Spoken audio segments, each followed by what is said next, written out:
Hey guys, Vicente. I'm the co-founder of OneXscale, and today I'm gonna be talking to you, explaining to you a few questions, foundational questions that we have encountered while working with gyms, while working with our clients.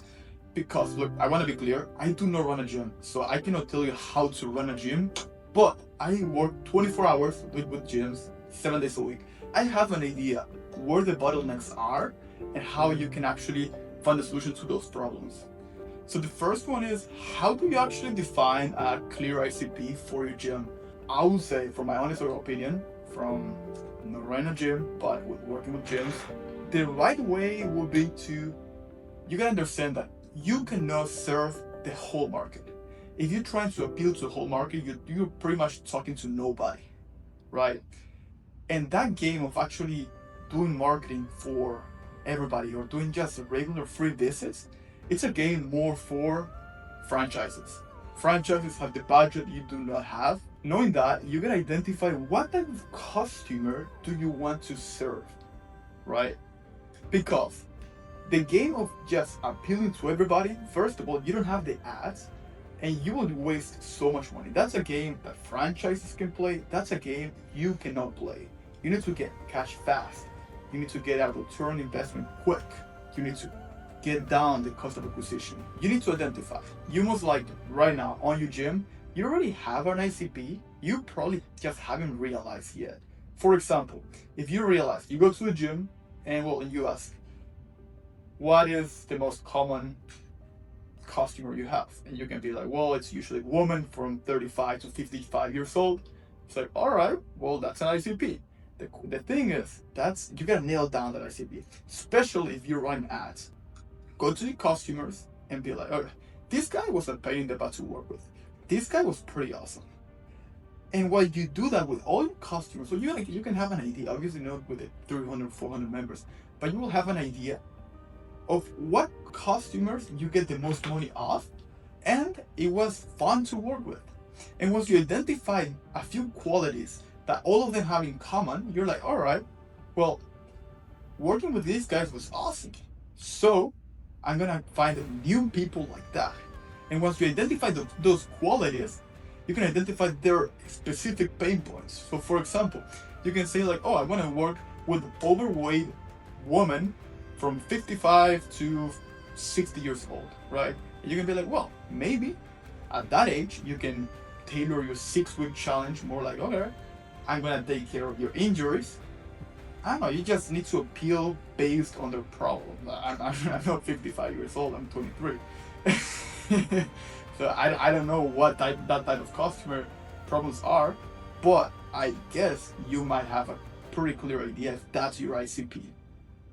So once you do that, you identify the qualities that you want to the ICP, then you identify the problems, and then once you run your ads or your offer pretty much, you create a pretty good solution to each of the problems you listed.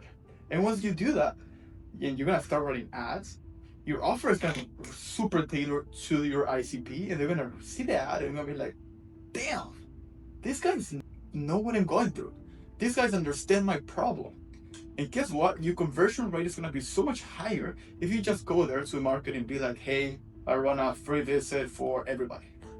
Now imagine you run a 6-week challenge. You say, okay, I run a 6-week challenge for women, 55-year-old who have lower back pain, 40% fat percentage. If you do that, and if you're that person with 40% fat rate, you're like, oh, well, these guys know what they're doing, so we're gonna go for that. So in my opinion, that's the way you will actually nail down the ICP. And yeah, let's go with the next one. One of my cousins, she was like, well, I want to start a business. She actually wants to start a gym eventually.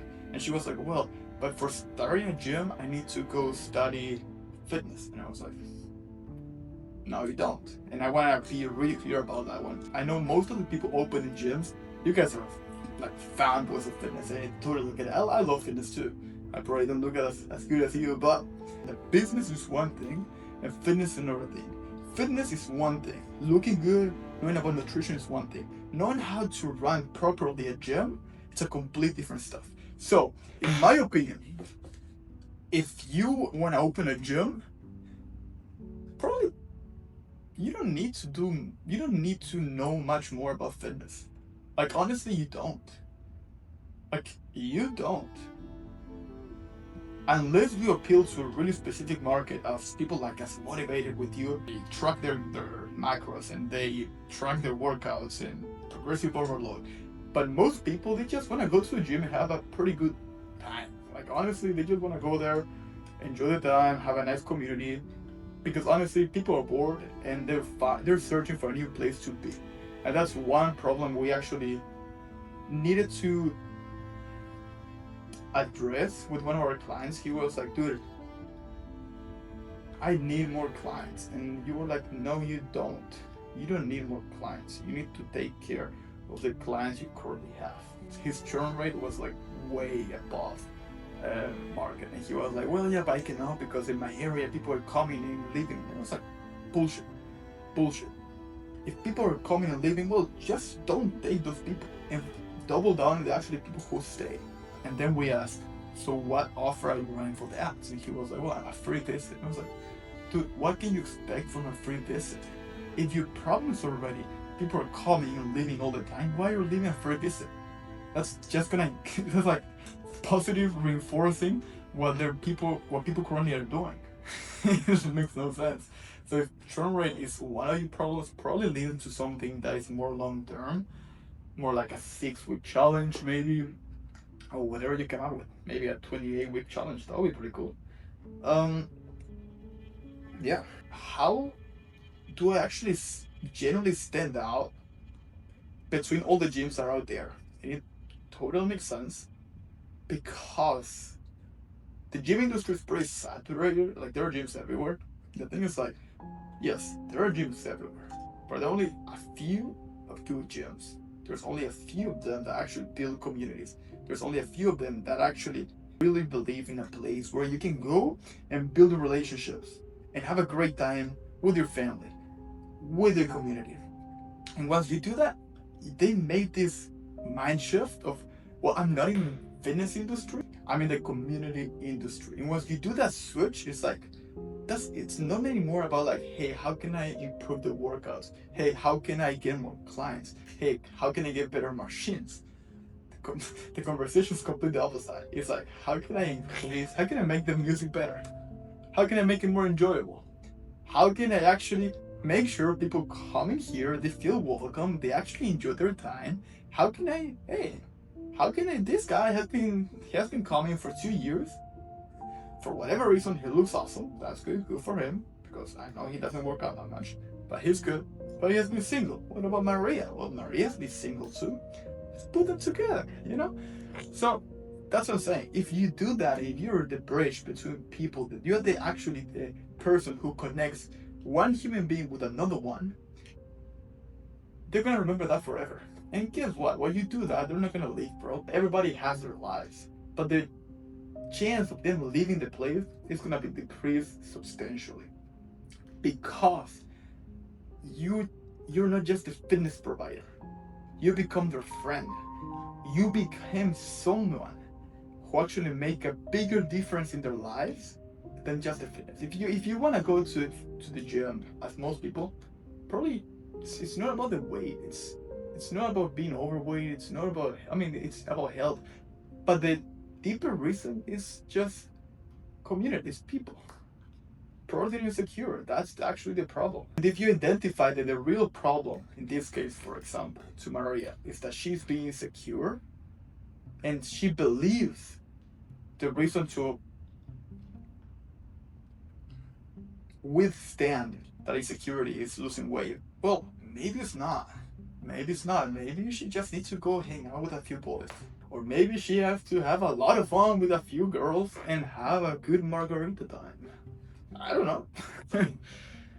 Just make the mind switch of, you don't need better workouts. You don't need better machines. What you need is a better community. You need a better strategy to make people feel more welcome. And once you do that, I guarantee you, you're gonna stand out from all the fitness industry that is out there. Because competing for better machines, or competing for being 24/7 available, stuff like that, it's gonna be tough. But if you actually take the time of nurturing those relationships, it will make the whole difference. So I was talking to this gym owner, and then she was like running ads. She was getting a ton of leads. Like, I mean, not a ton, but like 200 per month. She was running a 6-week challenge, and we're like, oh yeah, we're just chatting, whatever. And I asked her, well, what's your show up rate of the 200 leads? And she said like 5 to 7%. So, which is not horrible, but it's not ideal. And she was like, well, how can I increase it? And she was like, well, I really need this guy and I really need this to figure out these guys. And I was like, well, but before that, I know you already have a follow-up system. I know you already have automation. So let me go through the automations first, because I really need to understand what's going on. Because if your automations are put the right way, maybe there's a bigger problem. That could be offer, that could be ICP, maybe the location of the gym, who knows. But then we went through the automations, which the copywriting was alright. We identified one thing. She only followed up for 2 days. I mean, she was calling them right away. Right away. Everybody says that, nobody does it. But let's say she was calling them right away when they opt in. And yeah, after that she dropped a message. And she dropped another message the next day, and that's it. And the messages were good, but then it was like, how can you actually increase the show up rate in a way that makes sense? And well, I will put together a little document actually, because this has been a recurring problem between gym owners. There are 4 pillars to actually increase the show up rate. And the first one is availability. Make sure to actually make it easier for the user, to not make it easy for you. So if that means actually be 24/7 for your leads available, that's alright. You gotta do what you gotta do. Another one is, well, this one's pretty simple. It still goes to availabilities. People usually, for whatever reason, they only take meetings or appointments like every 30 minutes. So sometimes you propose 9:30 or 10, for example. Maybe the lead cannot make it. So make sure to also take 9:45, for example, or 11:15. It's a pretty easy one. Well, and then that's the first pillar, which is availability. Once you figure that one out, then probably should go to personalization, which is pretty much taking in account the lead's problem and make it about them and not make it about you. And you gotta understand that even if you got a nice offer, the offer is just a bridge or a vehicle to actually achieve their goal, correct? So even if you get a fantastic offer, which is often you get them to opt in with the offer, it's not about the offer. It's not about the offer. It's about their problems and how the offer is gonna help them to achieve the results, to find a solution to that problem. And to my experience, because this is what we do, like, I want to be clear, we don't do much. We don't do much. With that, we are a startup who work with gyms. However, we nail down with one problem, which is the follow-up that happens after someone opts in. Because if you think about it, what gym owners are doing right now, they're basically buying a lemon and they're forgetting to squeeze it. Think about it. They're getting hundreds of leads. Gym owners get hundreds of leads. Then you ask about the show-up rates, and there's usually 5, 10%, maybe 15%. But that's pretty fucking bad. So if you think about it, it's buying a lemon and forgetting to squeeze it. So what we do pretty much to just keep it simple, if we just make sure that once you buy the lemon, you got the leads, we make sure to get all the juice out. Because honestly, what gym owners are doing right now, they're pretty much buying the lemon and they're just throwing it out of the window. What we're gonna do is we're gonna buy the lemon and we're gonna squeeze every bit of juice out of it. Hell, we even use the peel if we have to. But yeah, so pillar 1, we got availability. Pillar 2 is personalization. Make it about them, about their problems. Your offer can be cool, your offer can be phenomenal, but the offer is still a path so you can achieve the results. I'm gonna write them pretty quick over here. So we got number 1, availability. Number 2 is personalization. And of course, when I say personalization, that includes always using the lead's name. That includes having a pretty good lead memory on your CRM. So once you reach out one time and you had a conversation, when you reach out a week later, maybe you're gonna take into account what happened before. You're gonna take into account all that personalization, all that beauty, all those pain points, and you're actually gonna tailor your script or your sales, whatever you want to do, tailor to those pain points. So make sure to listen to your leads. Number 3 is volume. And when I see volume, I'm gonna change this marker. When I see volume, people usually give up after 1-2 follow-ups. People, when they opt in to your offer through running ads or organic, doesn't really matter, they're allowing them. So you contact them. And you're only gonna contact 1-2 times to a lead who raised their hand and were like, oh, I want that. That sounds pretty good, contact me. Because that's pretty much what they're doing. They didn't check. So the message says, I allow to getting messages or calls or emails if you email. Volume doesn't become a thing of, oh, I don't want to be annoying or I don't have time. Volume has to be a thing. Has to be a thing. And this one's probably the easiest one to get higher. And you do that by being more aggressive. You do at least 15 touches. At least, and you want to do it for around 15 days. And once, well, let's say 10 to 15 days. And also make sure to provide value. And I know when people say like, oh, what is providing value? I know it's tough, but it could be a lead magnet always. That's why it's so important to nail down the ICP, because if you nail down the ICP, you have a clear idea of their problems. You have a clear idea what's going on with that lead. So once you understand those problems, you can nail down pretty good solutions, pretty good lead magnets, and just throw them in the follow-up. And then we're like, what the heck? How these guys know all this? Well, because you're pretty much my ICP, and you pretty much opted in. So I'm gonna send you all that beauty for free. And once people receive that information, they wanna know, they want more.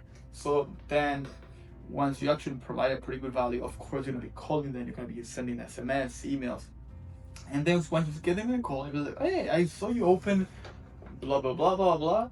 And so most likely, if you use that resource we sent you, which is going to be pretty much do it yourself, it's going to take you X amount of time, and most likely you're going to have up and downs. Well, what if we can do it in a fraction of that time, and we'll ensure actually that you get from X to Y in X amount of time, and if you do not achieve it, we'll give you 100% money guarantee back. Well, I just got into sales, but my point is you got to increase the volume.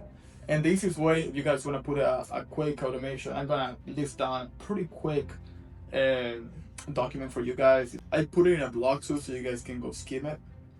But however, pretty quick, so you guys do this right now, is checklist. People opt in, you double dial right away. Not in the first 10 minutes, not the right first minute, double dial. If they don't pick up, you drop a voicemail. 2 minutes after, you drop a message. Maybe you wait 2-3 hours, doesn't matter, you double dial again. No pickup, you drop a message 2 minutes after. Then you wait a few more minutes, wait a few more hours, and then you drop a final message at the end of the day. And then you go to the second day. You dial in the morning, no response, you drop a message, and then you dial again in the afternoon. And then you repeat that for the next 5 days. And then you go down more with SMS. The most important thing with SMS is that it has ridiculously open rates. However, people get disengaged pretty easily. And yeah, so you want to get them in the call, because closing people through only SMS is going to be tough. So if someone replies, try to, they reply, you call them right away. Okay, and finally, we got speed. What I mean by speed, again, they opt in, you call them right away. They reply, you reply right away. I'm saying the fastest you can be, the better. Like, I want to be really clear about this, especially for people who actually are calling to your gym. And for example, you are dropping a message because you couldn't pick up the phone. that lead is gonna call another gym, and he's gonna join another gym because you weren't fast enough to actually pick up the phone or actually follow up with them with SMS. So I want to be clear: the faster you can be a business, the faster you can reply to people, the faster you can engage with the lead, the most likely that lead is gonna actually convert and book an appointment with you and actually show up. So those are pretty much the 4 pillars, I would say. Number 1, again, recap: availability, personalization, volume, speed. If you do those 4, I guarantee you're gonna see an increase of show-up rates, an increase of appointment books. So if you guys need help, again, we put together a little document for you guys. It's pretty much what we do for other businesses. However, I know you guys are gonna do it with automations. And the way to increase show-up rates ridiculously from like 20% up to 25%, for example, is not anymore with workflows, because workflows, they feel like workflows. Even if you have the best copywriting, like you can have some chatbots over there, but chatbots, they feel dumb. They're still not like super smart. So the way to achieve really good show-up rates is having an army of AI agents who are specialized on different tasks. One in psychology, another one in sales, another one on your offer, another one on your business, another one in marketing. So once you do that, all of them work together to put together a beautiful follow-up sequence that takes into account all the pain points, all the lead memory, and all the personalization, and it does it in a matter of seconds. So if you guys want to go check it out, we put together a little free consultation on the description, so you can book a meeting with us. We can just put a call, just address your problem, see if you guys are a good fit. If it is, awesome. If not, no big deal. We're gonna send you a few resources to help you with the problem.